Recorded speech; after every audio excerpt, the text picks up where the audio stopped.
Now it's time for the last word with the great Lawrence O'Donnell. Good evening, Lawrence. I'm happy to see you back. I am back from my sick leave, Rachel. I promise it won't happen again. And, and Rachel, on Saturday, I was one of the thousands and thousands of people around the country who was frantically trying to get in touch with friends in Pittsburgh, including a lifelong friend of mine who lives right in the neighborhood where the shooting took place, a Jewish family. I was very worried that he and his wife and children could possibly have been there, and luckily they weren't. And this is what happens on a mass murder day in America. There's those worried phone calls, those emails, those texts, the waiting for a reply to find out. Are your friends or your loved ones involved? It was another one of those days. Yeah, Susan and I on Saturday were driving up to New Hampshire to go spend some time with her mom.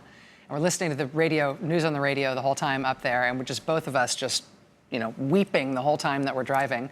And we arrived, and it's like, boy, it's really great to be with family, and it's really great to see you all, but you do it with this hole in your heart, knowing that you're appreciating it all the more because of the loss that you're having those feelings about. Another day in the mass murder history of America. Yeah. Thanks, my friend. Thank you, Thanks, Rachel. Lawrence. Welcome back. The Hebrew Immigrant Aid Society was established in 1881, 50 blocks south of right here, on the Lower East Side of Manhattan, in the heart of a Jewish neighborhood.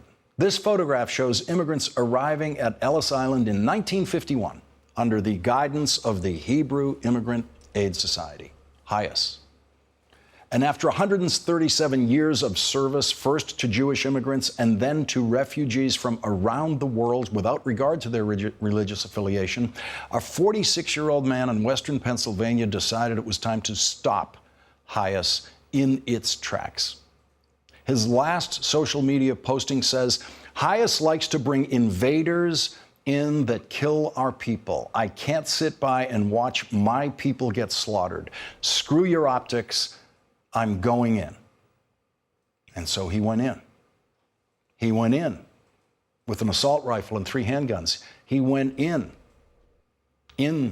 to the Tree of Life Synagogue in Pittsburgh, a congregation that was founded in 1864. He didn't kill the baby boy who was there for his bris. He didn't kill the boy's parents. He killed 11 other people in the synagogue, all Jews. And he shot and wounded 4 police officers before he surrendered. He was there to stop an invasion that the President of the United States has been yelling about at political rallies and lying about. What the President and our latest mass murderer call an invasion is a group of possibly about 5,000 refugees walking in the direction of the most heavily armed military power in the history of the world. They are walking together for their mutual safety. Many of the children in that march are barefoot. Many of the women are mothers walking with their children or carrying their children. Many are fathers. Donald Trump wants you to be afraid of every one of those people. Donald Trump wants you to believe that those people are capable of mounting an invasion against the most mightily defended country in the history of the world. And it worked. It worked with a 46-year-old man living alone in Western Pennsylvania, in that part of Pennsylvania that presidential candidate Barack Obama in 2008 described this way.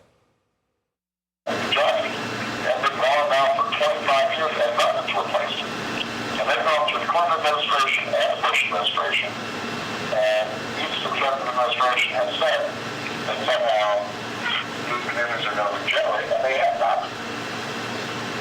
So it's not surprising them that they did everything according to guns or religion or antipathy towards people who aren't like them, or anti-immigrant sentiment, or anti-trade sentiment.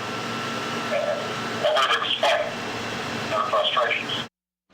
Barack Obama was condemned by Republicans for saying that, condemned for years for saying that. And on Saturday, a man who fit that description entered a synagogue clinging to his guns, filled with anti-immigrant sentiment, and decided to stop what the President of the United States now calls an invasion by murdering 97-year-old Rose Mallinger. Someone in the congregation described Rose Mallinger as royalty at the Tree of Life Synagogue. Melvin Wax was 88 years old. He was leaving the synagogue when he was murdered. Bernice Simon and her husband Sylvan were 84 and 86 years old. They died together on Saturday at the hands of the gunman who was trying to stop an invasion. Joyce Feinberg was 75 years old. She prayed at the synagogue every day. She said her last prayer on Saturday. Daniel Stein was 71. He was killed in the same room where his grandson's bris was held earlier this year. Irving Younger was 69 years old. A friend said, quote, "He was a guy that when you walked in, he was the first person that you would meet and would help you find a seat." Jerry Rabinowitz was 66 years old. He was a doctor. He ran toward the sound of the gunfire to try to help the wounded. He lost his life trying to save life. Richard Gottfried was 65 years old. He was a dentist who was generous about serving patients who didn't have dental insurance. He and his wife Peg had just celebrated their 38th wedding anniversary and were planning to retire. Two brothers were murdered. David Rosenthal and Cecil Rosenthal, a member of the synagogue, said, quote, "They were like the ambassadors because they were always there, and they will always be there in our hearts." There was also a married couple who were in the synagogue who were killed. They died together. They all had to die. They all had to die because they were supporting an invasion. That's what their murderer believed. That is why he killed them. He put it in writing. Many of President Trump's allies have been telling that mass murderer and everyone else in the country that Jews are funding the long walk of the refugees in Central America and that the president and the mass murderer call that an invasion. Fox News, which is owned and operated by an Australian immigrant to this country, has been relentlessly pushing the invasion rhetoric and imagery and relentlessly driving that into the head of Saturday's mass murderer. And Fox News commentators are always quick to blame George Soros for everything, including funding what they call the invasion. They are not randomly choosing George Soros to take the blame for all the evils of the world. George Soros is Jewish, and everyone who hates George Soros knows he is Jewish. George Soros was the first to receive a pipe bomb in the mail from the rabid Trump supporter who is now charged with federal crimes for threatening and mailing explosive devices to Democrats and critics of Donald Trump.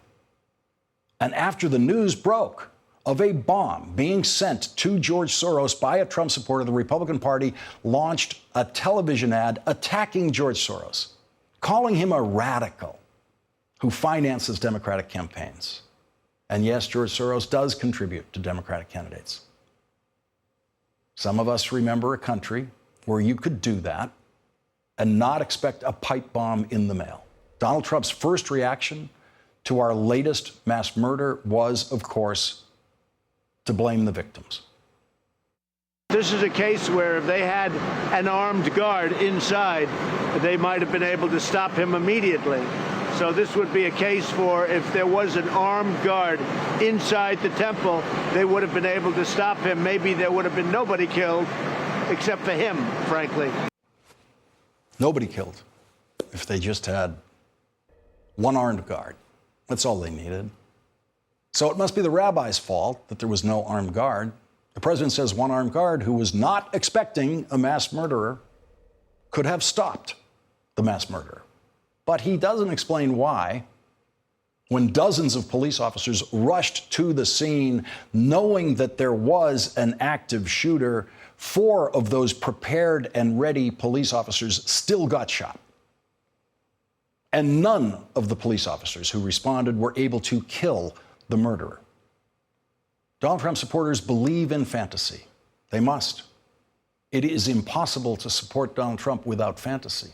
The fantasy of the one-armed guard, the fantasy of the invasion of a synagogue by a mass murderer on Saturday was a reaction to the lies that Donald Trump and Fox News and Republicans have been telling about what they call the invasion approaching our southern border.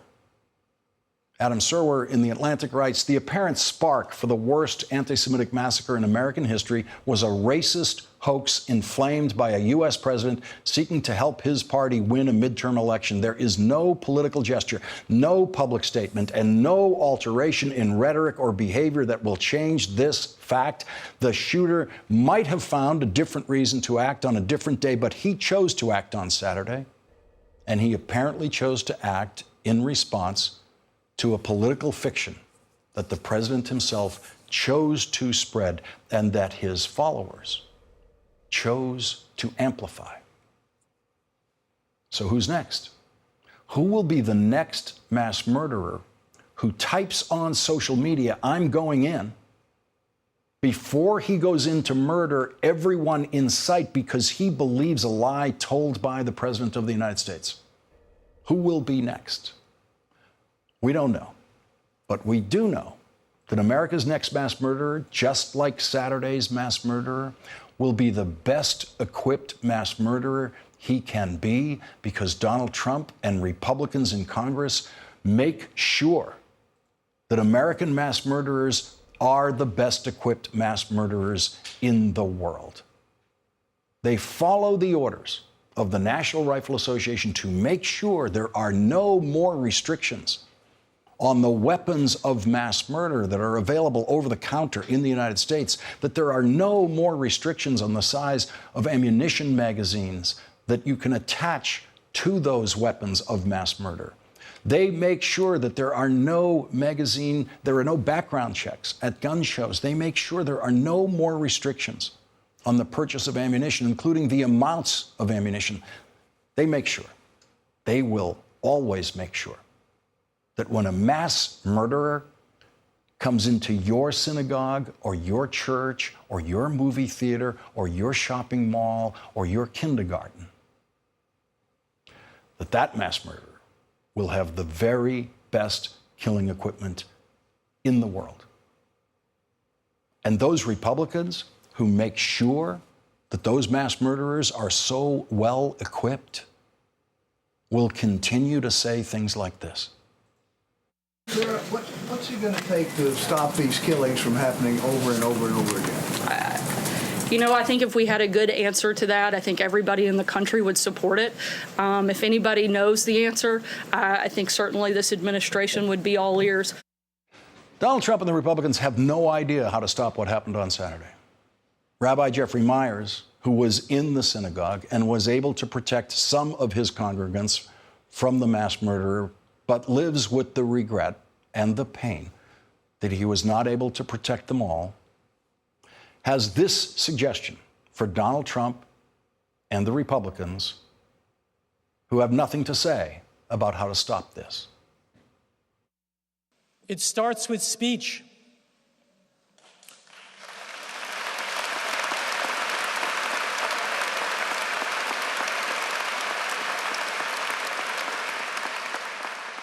Words of hate are unwelcome in Pittsburgh.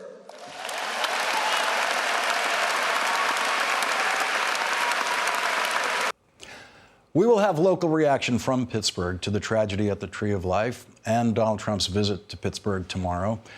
And there were 6 people wounded in the shooting at the synagogue. They join the thousands and thousands of gunshot wound survivors of American mass murderers. A new cover story in New York Magazine tells what it is like to be shot by a mass murderer and survive.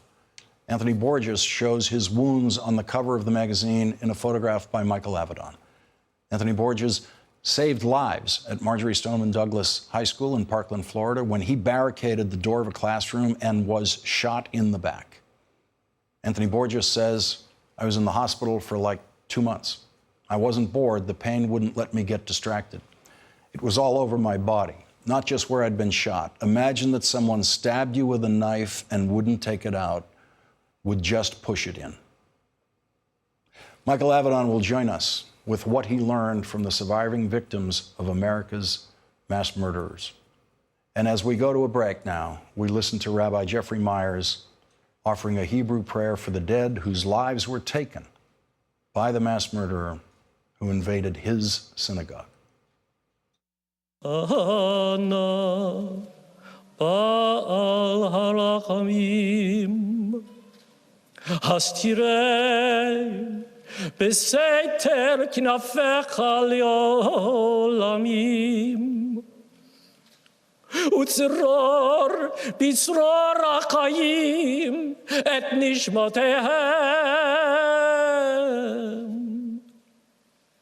אדוני הוא נחלתם, וינוחו משכבותיהם. ונאמר אמן.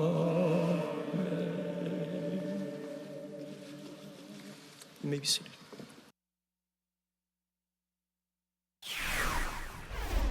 On Saturday, after the mass murder at the Tree of Life Synagogue, Donald Trump actually said he considered canceling his rally appearance that day because he had a bad hair day. Seriously. Here is Donald Trump on Saturday after the massacre at the Tree of Life. Somebody just said, your hair looks different today. I said, well, I was standing under the wing of Air Force One doing a news conference early this morning, a very unfortunate news conference, and the wind was blowing and the rain, and I was soaking wet, and that's what I ended up with today. And I said, well, at least you know it's mine. I said, maybe I should cancel this arrangement because I have a bad hair day. 11 dead, 4 wounded. He's worried about the bad hair day. That's what he's talking about to his followers. Joining our discussion now, David Frum, senior editor for The Atlantic, Jennifer Rubin, opinion writer at The Washington Post and MSNBC contributor, and John Heilman, national affairs analyst for NBC News and MSNBC, and co-host and executive producer of Showtime's The Circus. And David, we are sitting Shiva tonight, and I do not presume to guide this discussion. I just want you to, as we would sitting Shiva, share with us the feelings you have about this tonight. I would stress one thing beyond the politics. The would-be mail bomber tried to kill a dozen people, and he hurt nobody. The shooter went in to kill, he killed 11. Making a bomb is hard. Firing a gun is pretty easy. And if you have enough bullets, even if you're a bad shot, killing is pretty easy. If people had to use instruments, we're always going to have deranged people, and unfortunately, we're always going to have irresponsible politicians. But if people had to use difficult instruments who are minded to kill, we would save a lot of lives. Jennifer Rubin, your feelings tonight. It's a mixture of deep, deep sadness and hope. And the reason I have hope is because Donald Trump is such an inadequate president, such a small, empty man, we tend to lose track of the fact that he's not the face of America. In Pittsburgh, in those clips that you were showing, there was an enormous gathering of interfaith leaders. In my synagogue in Northern Virginia, 250 people showed up on a Sunday night. Representatives of the Muslim community showed up as well. America is not Donald Trump. He is reflective of a narrow group of people, including crazies who will act upon his suggestions, but he is not reflective of America at large. What I see, however, is an utter abdication of responsibility, of conscience by Republicans who could at any time cut him off, rebuke him, but they don't. They choose not to. And that makes them enablers, that makes them complicit, that makes them also morally responsible for the consequences of his actions and his words. John Heilman. Well, so much has been said. I think that the thing that, to your point about the bad hair, to me, a lot of his behavior, beyond obviously not doing all the things that we expect presidents to do, right? The notion that he didn't call the Obamas, the notion that he did when they came to the pipe bomber, and it fades into the Pittsburgh thing, which is that all of it is these are acts of hate, acts of political violence carried out in one realm, again, one set of his critics, and then one set against a bunch of innocent Jewish Americans in a synagogue, and in all of them, he basically wants to convey, in some sense, none of this really matters to me very much. This does not weigh on me. There is no gravity here. So he has this, puts out some official statements that condemns the atrocities, and then he goes on. He has the rally. He does not go down for a day like any other president would, or 2 days, or 3 days. That would have been the debate for the Obama White House or the Bush White House. How many days do we have him come off the trail? Just to pause over that, there's absolutely no previous president None. or presidential candidate who would continue campaigning as he did on the day of a mass murder like this. I was with a senior Obama administration official last night who said that there was a text thread between previous Obama officials, Bush officials, and Clinton officials, all talking about what would have happened if this had been their White House and how all of them would have scrambled into work. And the first question would have been, we shut him down. Now, for how long do we shut him down? What are the things we need to do to convey to people that we just understand the gravity of this? And what the president does is the opposite of that.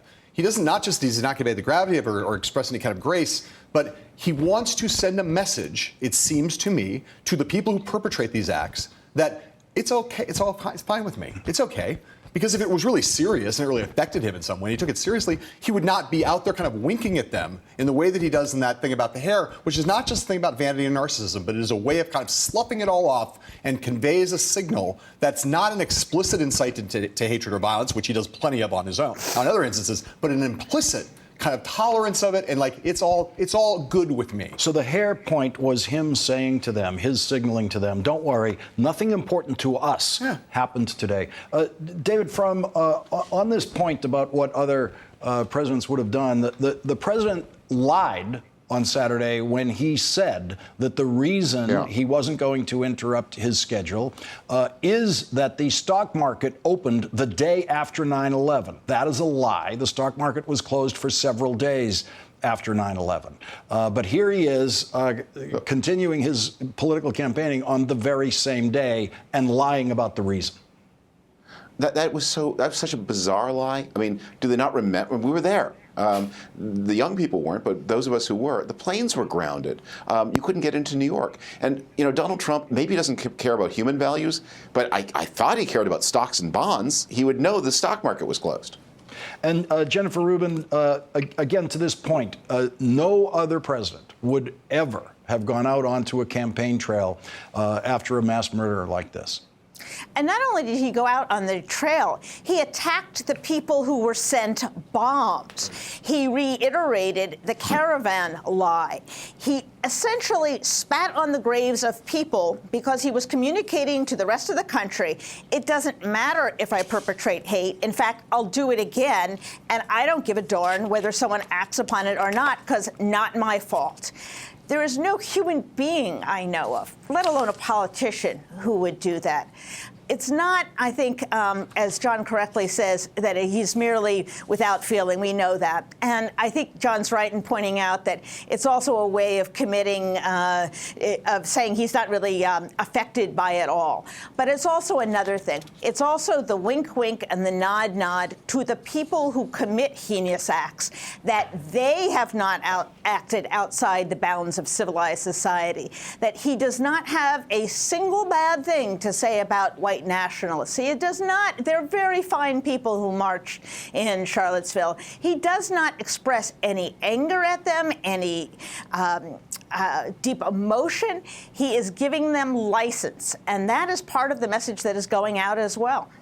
Jennifer Rubin, David Frum, John Heilemann, thank you for joining us in this difficult discussion tonight. Appreciate it. We will go live to Pittsburgh for local reaction to Donald Trump's visit tomorrow.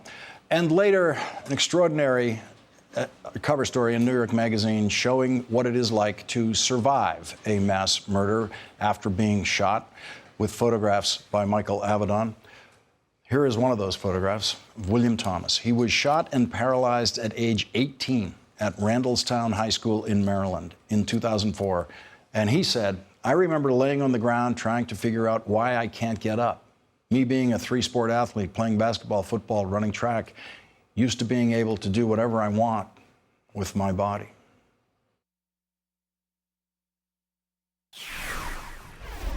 Earlier today, the mayor of Pittsburgh had this message for the president. If the president is looking to come to Pittsburgh, I would ask that he not do so while we are burying the dead. Shortly after that, the White House ignored the mayor and announced the president will go to Pittsburgh tomorrow before the Tree of Life Synagogue buries their dead. During our discussion now, Erica Strasburger, a member of the Pittsburgh City Council representing the Squirrel Hill neighborhood where the Tree of Life Synagogue is located. Thank you very much for joining us tonight, and I'm very sorry for your loss and the community's loss that we are having this discussion under these circumstances. What is your reaction to the president ignoring the mayor's request that he wait until the dead could be buried before coming to Pittsburgh? Well, thank you for your condolences, and thank you for having me. My first and only responsibility is to my constituents, and frankly, I have heard loud and clear, both by email and by phone, from my constituents today and yesterday, asking that I do everything possible to keep the president from coming to Pittsburgh while we are burying our dead. And I have to look out for them. And at the same time, I understand, while that will add to the trauma of a lot of people, that ultimately it comes down to the wishes of the families and of the leaders of the three congregations of Tree of Life. I don't know how they exactly feel about this, but I do know where my constituents stand on this. What do you think needs to happen in your community going forward? Well, right now we're grieving. Between now and the end of the week, we are going to be attending funerals, and we need to be there for each other. We need to take action in ways that are comforting and that heal. Then we can start to think about action that we can take at the local, state, and hopefully federal levels to make sure that we eradicate hate speech by leaders that allow perpetrators of hate crimes to feel emboldened, and any other action that's necessary that we are able to accomplish. We need to come together eventually for real action. The White House press secretary said today that she and no one else at the White House could think of anything that could stop what happened on Saturday. Well, I can think of a lot of different things.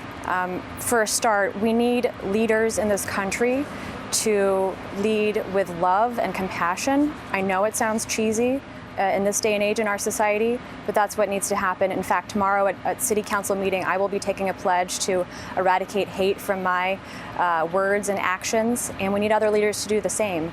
If we can't look to the president to do that, then let's look to other elected and other thought and media leaders to do that. That is what is needed in this country. So that's a start. We can all take action ourselves to do that.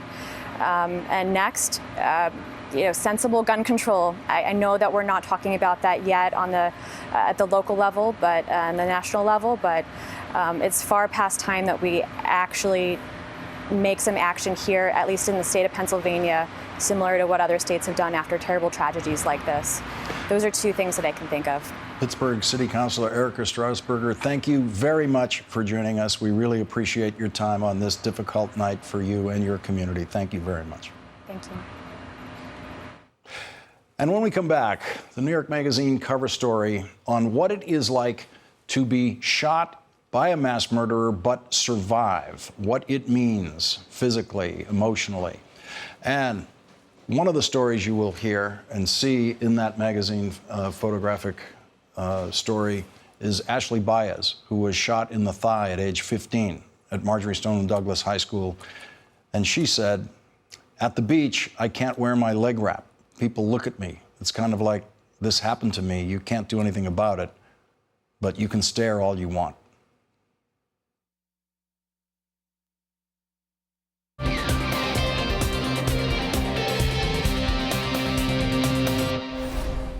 Today, one of the more prominent paid pathological liars on the White House payroll blamed what she called the anti-religiosity of late-night comedians for the mass murderer at the Tree of Life Synagogue.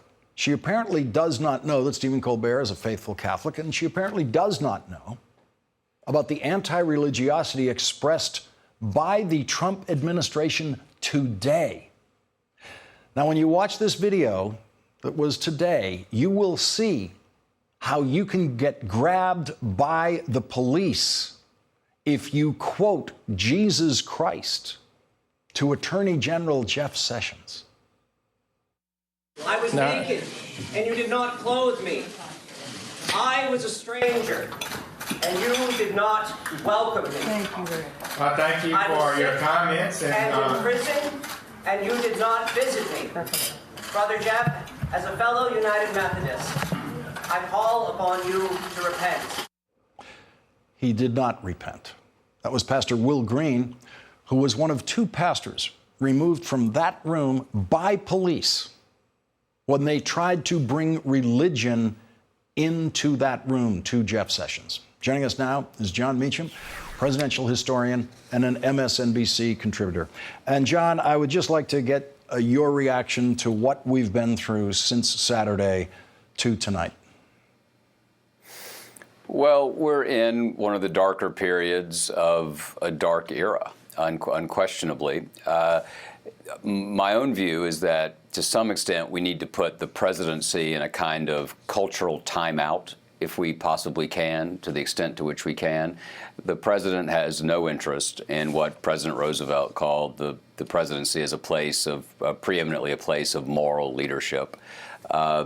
We are in an era where the climate is so toxic and so sulfurous that I worry, as do you, as do so many people, that we're at the beginning of something and not the end of something. And so I think, explanations like that somehow or another this is about anti-religiosity. It is about anti-Americanism. It's about anti-Semitism. It's about hate. But it is to suggest that somehow or another there's a hostility to religion in the public square, and therefore that is leading to these kinds of unspeakable acts of violence, seems to me beneath comment, really. I want to listen to some of what Donald Trump had to say on Saturday after the massacre at the synagogue, and show how it didn't change anything about his campaign style and his individual targeting of people, the kind of individual targeting that has led to the delivery of bombs. Let's listen to this. I'm going to tone it down just a little bit. Is that okay? No. Well, you're from Illinois. I had a feeling you might say that. Now, I did a little tiny bit of research, and Mike's opponent, Brendan Kelly, is a vote for Nancy Pelosi and, of course, Maxine Waters. They would say he is the greatest conservative of all time. But because his name is Donald Trump, you have the haters, and they continue to hate. These are foolish and very stupid people. Very stupid people. Jon Meacham, it was impossible to detect a whiff of grief in Donald Trump after that. No, we're in this is a bill in honor of Bill Sapphire. Here's an alliterative run for you. We're in this odd position where we're faced with a president who is bound up in narcissism, nationalism, and nastiness. Take that, Spiro Agnew. He would have loved that. And I think it's a remarkable, almost sociopathic lack of empathy. And it's further evidence, we don't need any more evidence, but it is a manifestation of the fact that the president sees this role as a professional wrestling tournament, as a reality show, and not as reality itself.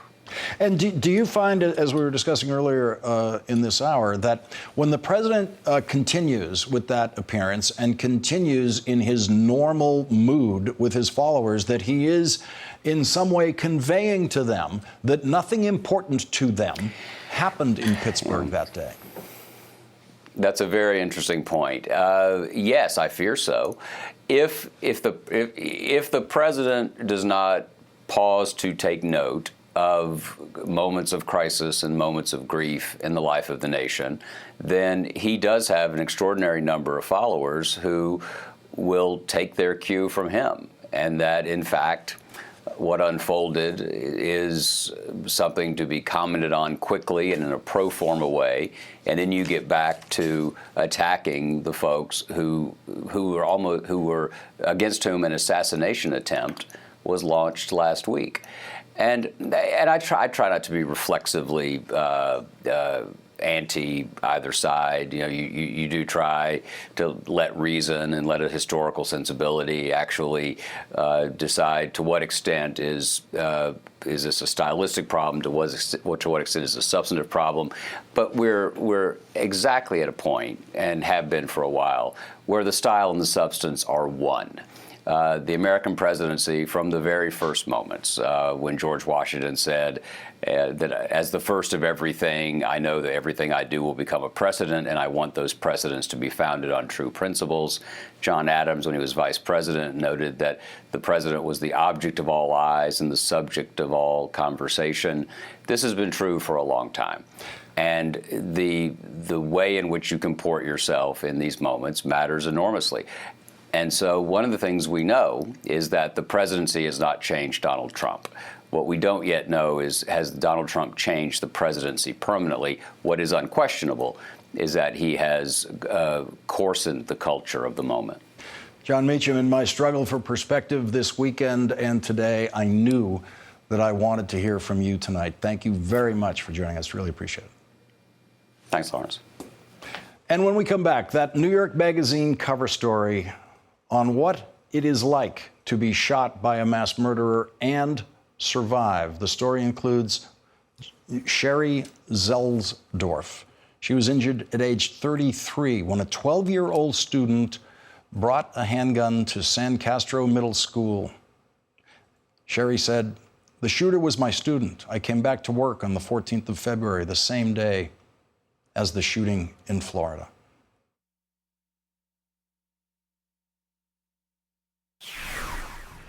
On Saturday, 6 people who were shot in the mass murder at Tree of Life Synagogue survived their gunshot wounds. They will now join the thousands and thousands of Americans who have been wounded by mass murderers and survived. New York Magazine's cover story this week is about those survivors who tell their stories in their own words, accompanied by photographs by Michael Avedon. I must warn you that some of these photographs are difficult to look at. Rome Schubert was 16 when he was shot at his high school in Texas. He said, "There were 2 girls sitting by the back door to the classroom, and they said, 'Let's go now.' And I had no idea where he was. I had no idea that I had even been shot yet. Outside, I started running. There's a brick wall anywhere from 7 to 9 feet tall, and there is a gate that you could climb up, but there were people crowding it. So I just decided I'm going to get over this wall and all in one motion, I got up and over the wall. Somebody was running past me, and I asked them real quick, 'Whose blood is this?' And they said, 'It's yours. It's yours. You have a bullet hole in your neck.' And I couldn't believe it, because how am I running? How am I talking?" Colin Goddard was shot at Virginia Tech University in 2007. He says, "There were 17 people in that room with me. I'm one of 7 alive today. Eventually, I was able to play sports again and return to my same physical state, which helped my mental state. However, 10 years later, I'm dealing with lead poisoning. My mom forwarded me an article about lead levels in gunshot victims saying, 'You ever get tested?' I was never told to. Sure enough, I had significantly elevated levels of lead in my blood." Joining us now is photographer and New York Magazine contributor Michael Avedon, whose photographs appear in the magazine. Michael, this is just a stunning story. And as soon as I saw the photographs and saw these stories, I was wondering, since you visited all of these people, what was the most surprising part of your experience talking to these people? I think, Lawrence, the most surprising component was how brave and resilient these survivors have been. It really gave me incredible hope and courage myself. And these are intimate photographs. There's one man is naked. How was it difficult as a photographer to get their cooperation for these photographs? Every subject was different, but I think we really talked before the sitting began. I really asked them about their stories, how they've dealt with this tragedy, and how they've come out the other end, and what they're doing now to cope with it, and also contribute to the discussion about how we can address this problem. This is unlike any other photographic work that I know you've done. You've been doing all sorts of things, but nothing like this. What made you take this assignment? Well, this is the first major assignment I've done that had any kind of topical presence, and I've always wanted to contribute to the perseverance of our society in the best of ways in some form with my work. So it really was the first time I've ever explored this type of tragedy. And it was by far the most harrowing photographic experience of my career and my life. What did you find about their spirits and about being in their company? They really are my heroes. They had such kindness. They had such hope. And they've suffered in unimaginable ways. But they have come out the other end with such dignity. And that really was moving. The dignity I experienced, it's obviously that they're still dealing with this every day, from post-traumatic stress to self-prosecuting at times, feeling insecure about being in society. But a lot of them have just been so brave. It really shows you how resilient the human spirit can be. When people hear the name Avedon on a photography spread, they think of Richard Avedon, who we should tell the audience was your grandfather. Yes. And your name, Michael Patrick Avedon, includes a reference to your other grandfather, Daniel Patrick Moynihan. I knew them both. Michael, they'd be so proud of you for this work, and really appreciate you coming in tonight. Well, thank you. It was such an honor, and I just wanted to extend my gratitude to New York Magazine, Jody Kwan, the photo editor, Adam Moss, the editor. It was by far the most important assignment I've ever been on, and it's an honor to be here. It is important work. Michael, thank you very much. Tonight's last word is next. The last word tonight goes to Rabbi Jeffrey Myers of the Tree of Life Synagogue in Pittsburgh. I turn my eyes to the heavens. Where will my help come? My help comes from God, maker of heaven and earth. So God, why us? Why couldn't he turn his car a different direction? I began services at 9:45. The shooting started a few minutes after. There were 12 of us in the sanctuary at that time. And as is customary in the Jewish faith, and I've also seen it in other faiths, all the early people come and sit in the back.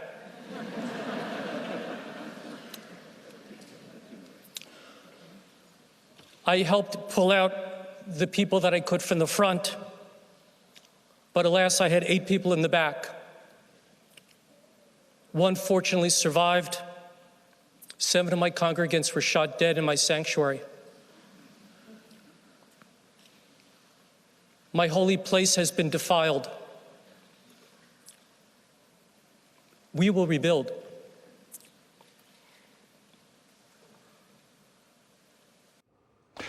Rabbi Jeffrey Myers gets tonight's last word. That word is, we will rebuild. The fact of the matter was, he was a crook. This is a story that is not well known. What stuck in my mind about it was this was in the White House. But it really should be, especially maybe now. Oh my God. Rachel Maddow and MSNBC present Bagman. Search Bagman to subscribe now.